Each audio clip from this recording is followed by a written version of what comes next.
It seems that the Minnesota Democrats, who they go by the acronym DFL, stands for Democratic Farmer Labor Party. Yeah, it seems like they've become guided by the political winds and their emotions. So like they go whichever direction the wind vane blown by the winds of politics within the Democratic Party is blowing. And that's what's guiding them, rather than being guided by principles, which is what politicians should be guided by, is foundational philosophical principles. But instead, they seem to be guided by whatever their feelings are at the time, that they're coming up with such and such legislation, whatever is in fashion. Also, speaking of fashion, they've now passed a law, an actual law that protects people against discrimination based on hairstyle. Now, I suppose it's in itself, it's not necessarily a bad thing, I guess. It seems sort of a solution in search of a problem. I'm not aware of any cases where people have been discriminated based on their hairstyle. Actually, they call it the Crown Act. But here they're banning discrimination in the workplace based on how people have their hair, or in my case, it'd be lack of hair, I guess. It also includes they can't be discriminated based on their natural hairstyle, or whatever they decide to wear their hair. In the workplace, the bans that kind of discrimination. But now when we go back, it was like a little over a year, believe it was, the Democrats tried to force discrimination against people who were unmasked, not just in a workplace, but any public places, publicly accessible indoor locations. The Democrats tried to push forward a law requiring face masks in all indoor publicly accessible places, workplace and otherwise. You'd go shopping, grocery store, and you'd have to wear one. Department store, the mall, any place that's indoors, they're publicly accessible. And so the only place, like, I guess if you're in private homes, you would not have to. Otherwise, pretty much everywhere else indoors, you would have to, by law. They would require discrimination. You'd be banned if you decided to, if your style was not to wear a mask. You'd be banned by law. They'd require it. Why? Well, I guess that's where their feelings were then. That's where their emotions were. They didn't like anybody not wearing a mask. They were more than happy. They had rage against anybody unmasked at that time. So that's what their emotions were guiding them in that direction, and that's all that they're guiding. That's all is directing their legislation. The Democrats is their feelings and emotions at the time, which of course can change from day to day, year to year. Fortunately, that's not the fashion this year, because now the Democrats control the House, Senate, and the governorship, and so they've kind of gone Bedlam in St. Paul, where the inmates have taken control of the asylum, and they're pushing through whatever zany laws they have in mind, whatever their feelings are. Now go back to when there was they were trying to push a mask mandate by law, actual law, rather than just a executive order. The only reason that did not go through was because at the time the Republicans controlled the Minnesota State Senate. The Democrats control the House and the governorship, but not the Senate. And that's the only reason that law, the mask mandate law, was not able to go through because of course the Governor Walz would have signed that, and that would have became law, and we'd still be required by law to wear masks in all publicly accessible indoor spaces. The only way that we would not have to is because it was going to be law. The only way we'd be exempt from that is if it was repealed.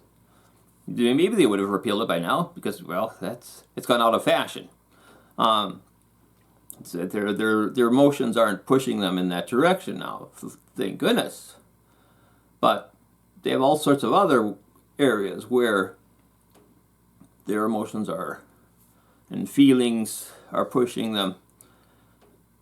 In another area, they're going to be no doubt pass this law that's going to require carbon-free electricity production by the year 2040. So it's just 17 years away. Now, just right here nearby where I live, there's called the Black Dog Power Plant. It's a gas-fired natural gas electrical power plant. It was just converted just a couple years ago from coal, and so it was a really complete overhaul, basically a new plant, and I'm sure it'll be working just fine in 2040. But this law will require that plant to be shut down in the year 2040 because it burns so-called fossil fuels. That'd be so wasteful, and not only wasteful, when all these power plants are shuttered, the Democrats, they're not giving any consideration to the possibility that this might not, all the renewable energy might not be enough to power the homes, to keep the lights on. And of course, we like our furnaces. They require electricity for the blower motors. The forced air heat is basically almost all the homes have nowadays. That they require a significant amount of electricity, so you can't run them even though the natural gas provides the heat. The blower motors require about 500 watts of electricity. So if there's a blackout, the furnaces will not run at all. We'll be freezing here with frozen pipes, and people will be freezing. Hypothermia, but the DFL, they're not giving any consideration to the possibility that they could be wrong. They're trying to legislate a square peg into a round hole. So they're just, because they want this, that's what their wants are, that's what their emotions are. They're hearing all these keywords that are scaring them about these climate hysteria, keywords like rising oceans, bad storms, drought, freezing cold, whatever the weather extremes we might experience, they're assigned to be due to climate change. Of course, that's really bad scientific practice. Science is supposed to work by trying to find refutations for the position you're trying to support. It may sound counterintuitive, but the problem with what people do when they look for support for their a position such as climate change, and then when you say, well, whatever is happening with the weather, well, that must be due to climate change. If we don't like it, it's climate change. If we do like the weather, well, that's just the weather being the weather. That's probably about the worst possible. That's really bad science, let's just say.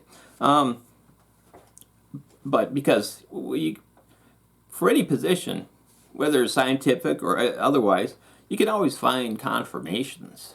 Confirmations can always be found for any position, including opposing positions. Now let's, for just as an example, let's look at a social political controversial issue. I think, let's say for instance, because I'll just bring this example up because I think it'll people on the left would support my point here. It's a position that would be universally supported by the progressive folks in politics. Now look at, I would say that white supremacists absolutely depend on confirmation bias to support their position. Now how do they do that? Well, they go look at here in maybe the northern cities, and they say, well, look at how there's predominantly African American communities. They have high crime and a lot of poverty. So then they use that to support their position. That's a case of using confirmation bias to support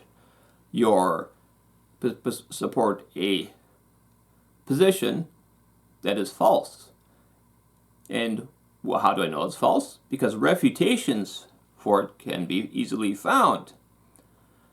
That's why you need to look for refutations. So now we have, where's the refutations? Well, I'll go look at, there are communities, mostly in the southern parts of the U.S., that are very predominantly African American, but very low crime. Many of them are prosperous.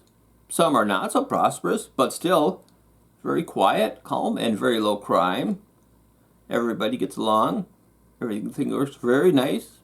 So, we ask, well, what's the problem? Why are these problems happening with the African American communities in the northern cities? Well, I'm not sure, but for sure it's not due to race, because that's been refuted by looking at the southern communities that are almost entirely African American, that are very low crime.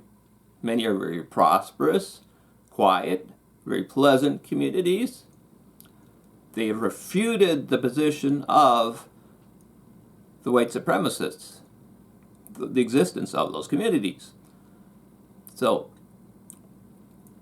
that's the problem with confirmation bias. If you want to find confirmations, you can always find them.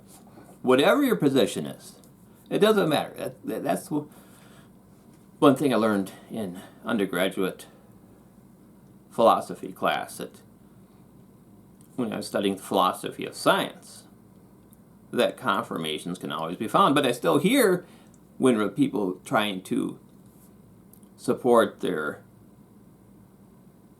position on climate change, trying to support climate change, they use confirmation bias to sort of support that position. That's why it's absolutely useless when they start go to, oh, well, look, there's a hurricane. That must be climate change. Oh, look, there's a drought. Oh, it must be climate change. That's due to carbon that people are putting in the atmosphere. Carbon dioxide, no doubt. Oh, climate change. Yeah, that's it. Oh, it's really cold. Oh, that's climate change too. Everything's climate change due to anthropogenic carbon dioxide production. So, but even though, well, we look at, well, but you still look at, well, can you kind of refute that by noticing, well, the seas don't seem to be rising, and we're still recording record cold temperatures. Just a few years ago, I believe, recorded a record cold temperature here in Minnesota. We've had a really heavy snowfall. I mean, would that maybe be refutations of the climate change theory?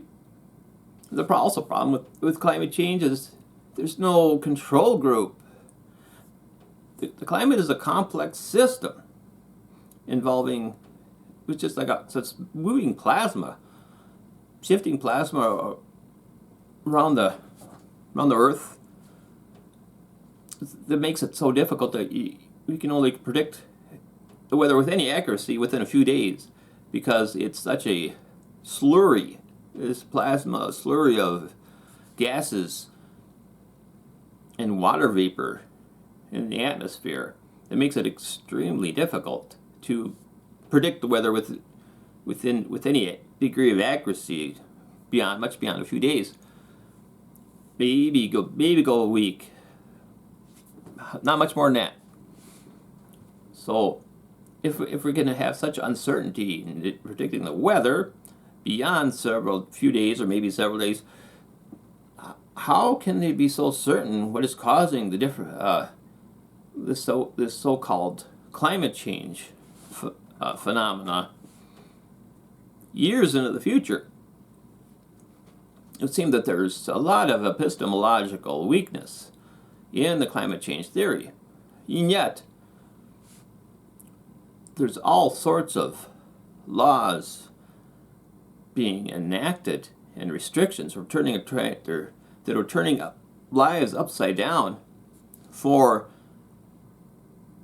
a theory that has a lot of epistemological weakness. That is, we don't know how the atmosphere works over long periods of time enough to be certain that with any kind of certainty, it's a very weak justification for believing that this climate change theory of anthropogenic carbon dioxide is having such an influence over the climate over such a long period of time, given the chaotic and complex nature of the atmosphere. And yet, here's the Minnesota legislature passing. I'm sure that, I don't know if it's, I mean, I think it's probably already passed. It's pretty much inevitable. They're doing whatever they want there in St. Paul. Basically, it's like they're like a kid in a candy store, basically. And I think that's a good analogy because they're acting like children, with no undisciplined, immature children that have the run of the candy store, with nothing measuring them, no discipline, no control, doing whatever they want, basically, without any care except for where their feelings are. If they care about somebody or some group, well then they'll for sure make sure they do something for them. But if it's out of sight, out of mind of their feelings, then they'll forget about them. So for instance, let's look at this zero carbon energy bill that I think the Republicans have correctly given the moniker of the blackout bill. So, if it comes to pass that we are not able to get reliable and affordable electricity by the year 2040 solely on zero carbon renewable energy, supposing we do get these blackouts, or could it be also very unaffordable electricity, as the electricity providers have to fork out all sorts of cash to buy carbon credits from areas that have enough of the sunlight or the wind to provide some extra electricity into Minnesota. Here, say in the middle of winter, they may have to fork out a small fortune, which of course will be passed on to the consumers. And for those that cannot pay, well, they're literally left not out in the cold, they're left in the cold, left in the dark. And even if they are able to pay, they're going to have to use their last cent for a lot of these lower middle class folks that are already living paycheck to paycheck, and then they'll have to decide between food and electricity, and go into debt just to pay their electrical bills. But do the Democrats care about them? Obviously not. They are out of sight, out of mind. as most of these DFL folks that are pushing these laws forward, they're living in a comfortable upper middle class living, where they're going to be able to afford natural gas powered generators, which I think may become something of a necessity as these inevitable rolling blackouts come to pass, as the solar and wind power are not able to make up for the loss of the gas-powered central electrical powered plants, such as the Black Dog Power Plant.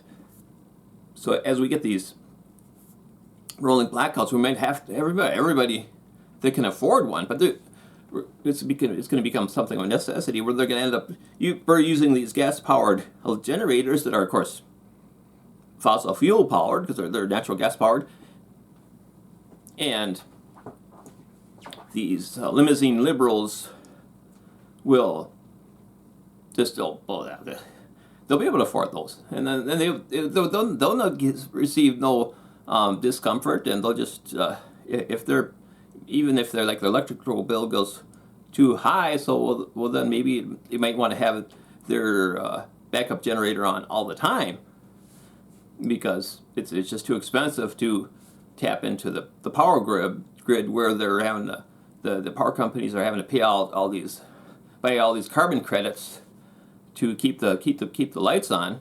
They keep the grid going, and so I think a lot of these people that have enough funds to buy natural gas powered generator will go get one, and they'll just keep running that instead of tapping into the grid. And but they won't have to pay the carbon credits. Hopefully not. But yeah, those gas powered generators, they're expensive. It'll be just another expense. I think it's probably similar to, after installation, probably be similar to the cost of a new furnace. So you just have to add that on to another expense. The furnace is already one of the most major expenses. The replacement, like I just recently had to replace the furnace in my house. It's a big expense. So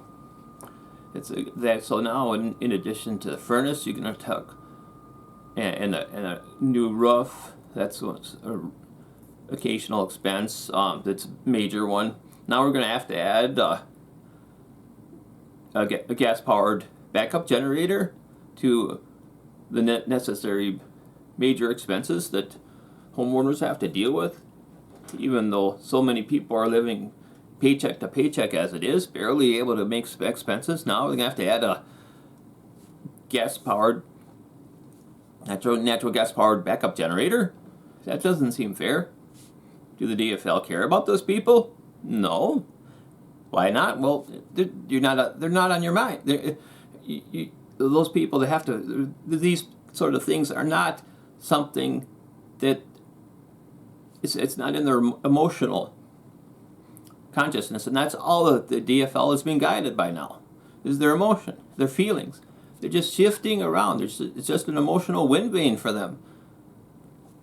Like, for instance, like also with the DFL is trying to pass, I'm sure they will pass, some much more stringent gun registration, and they're consulting with the police now to find out to help them write the law and the standards for this new gun registration thing and law that they're going to pass. That's the new fashion now, is to look to the police and praise law enforcement.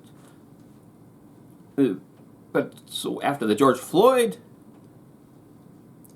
then it was the fashion was to defend the police, get rid of the police by the DFL. Now they're all embracing the police because, well, that's their feelings now. They love the police. So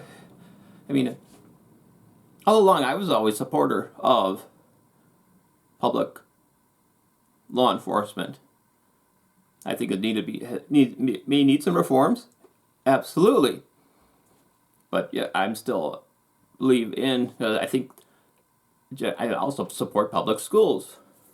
A lot on the right, they don't like public schools. I know, like public fire departments, because I think that's a good thing to have. I don't think that, because I always knew that defunding the police would just end up being a case of security would be only for the plutocrats and the bureaucrats if you defund the police, but the public law enforcement. And I don't think it should be just limited to the bureaucrats and the plutocrats. And that's what it ended. Ironically, that's what it ended up being. The city of Minneapolis paid for extra security for the city council members that were calling for the defund the police, and we saw it in real time back in that time after the George Floyd incident, where these city council members who were calling for defund the police, they got extra security at their homes paid for by the city of Minneapolis. So that was the case for the bureaucrats. Yeah, they still had their security, and that's the problem with defund the police. So yeah, I'm following principles here. That's how politics should be run. You need to follow philosophical foundational principles to guide your actions as a legislator. To write bills and write good bills and repeal bad ones. But the DFL seem to be guided completely by emotion. So they're one year they're against the police. Now they're for the police. They love the police. It's all because that's their emotional now. That's how their feelings are directed. They're going basically totally on an emotional wind vane, and that's where they go. Wherever the wind vane is blowing, that's where they go. That's what the DFL does. They're all about their emotions and their feelings and touchy feely. If their feelings are not directed your way, then they'll just forget about you. It's out of sight, out of mind. According to the DFL, they don't care about if their feelings aren't directed aren't in line with your needs and the rights of someone, then you're in trouble. You're going to be forgotten. You're going to be trampled on by the DFL because they only follow their feelings. They're a total mess. It's Bedlam in St. Paul. I didn't vote for any of them. I for the first time in my life, in the last election, 2022 election, I voted down ballot GOP. And also, I'm a Republican. I'm not a Republican. I'm not a Democrat. I'm not left. I'm not right. I vote based on principles, as best as I can. I just a practicality, because I know we need the Republicans to measure the Democrats. I'm not a big fan of the Republicans by any stretch of the imagination, but we need to. I saw the Democrats try to pass that mask mandate requiring discrimination against the unmasked. I think masks are unhealthy, but Democrats don't care. They'll force you to do anything if that's what they feel like doing. They're not guided by principles at all. So we have to have the Republicans at least to measure the Democrats. Otherwise, they're going to get out of control, and that's what we see now. The Democrats, DFL, they're totally out of control in St. Paul. So that's. I just wanted to get that.